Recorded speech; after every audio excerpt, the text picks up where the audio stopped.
ನೋಡಿ ಸರ್, ಇದು ಡಾಂಬರ್ ರೋಡ್. ಇದು ಒಂದು ವಿಲೇಜಿಂದ ವಿಲೇಜ್ಗಳಿಗೆ ಕನೆಕ್ಟಿವಿಟಿ ಆಗೋ ರೋಡು, ಮತ್ತು ಒಂದು ಹೋಬಳಿ ಹೆಡ್ ಕ್ವಾರ್ಟರ್ಗೆ ಹೋಗುವಂಥ ರೋಡು. ಈಸ್ಟ್ ಫೇಸಿಂಗ್ ಬರುತ್ತೆ ಲ್ಯಾಂಡ್ಗೆ ಡಾಂಬರ್ ರಸ್ತೆ. ಇದು 2 ಎಕರೆ 35 ಗುಂಟೆ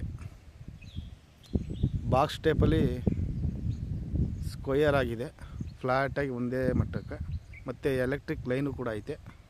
ಇಲ್ಲೇ TC ಐತೆ 2. ಬೋರ್ವೆಲ್ ಇಲ್ಲ.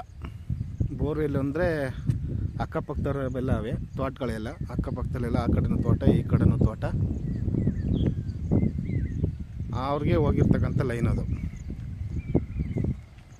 ಇದು ಇಷ್ಟು ಪೂರ್ವಕ್ಕೆ ರಸ್ತೆ ಬರುತ್ತೆ. 2 ಎಕರೆ 35 ಗುಂಟೆ ಜನರಲ್ ಪ್ರಾಪರ್ಟಿ, ಕೆಂಪು ಮಣ್ಣು. ಇಲ್ಲೇ ಒಂದು 200 ಮೀಟ್ರು ಒಂದು ವಿಲೇಜ್ ಐತೆ, ದೊಡ್ಡ ವಿಲೇಜು, ಗ್ರಾಮ. ಇದು ಕಿರ್ಗಾಲ್ ನಿಯರ್ ಬರುತ್ತೆ. ಇದು ಮಳವಳ್ಳಿಯಿಂದ 20 ಕಿಲೋಮೀಟ್ರ್ ಸ್ಪಾಟ್ಗೆ, ಬೆಂಗಳೂರಿಂದ 120 ಕಿಲೋಮೀಟ್ರು, ಮೈಸೂರಿಂದ ಒಂದು 42-45 ಕಿಲೋಮೀಟ್ರ್ ಆಗುತ್ತೆ. ತುಂಬ ಚೆನ್ನಾಗೈತೆ. ಸ್ವಯರ್ಜಿತ, ರೆಡಿ ಟು ರಿಜಿಸ್ಟ್ರೇಷನ್ಗಿದೆ. Very clear property. ಫೆನ್ಸೆಲ್ಲ ಆಗೈತೆ, ಫೆನ್ಸಿಂಗು ಕಲ್ಕುಚ್ ಫೆನ್ಸಿಂಗ್ ಆಗೈತೆ. ಬಾಸ್ ಟೈಪಲ್ಲಿ ಐತೆ. ಕಿರ್ಗಾವ್ಲಿಂದ ಇಲ್ಲಿಗೆ 6 ಕಿಲೋಮೀಟ್ರ್ ಆಗುತ್ತೆ. ತುಂಬ ಚೆನ್ನಾಗೈತೆ ನೋಡಿ. 2 ಎಕರೆ 35 ಗುಂಟೆ.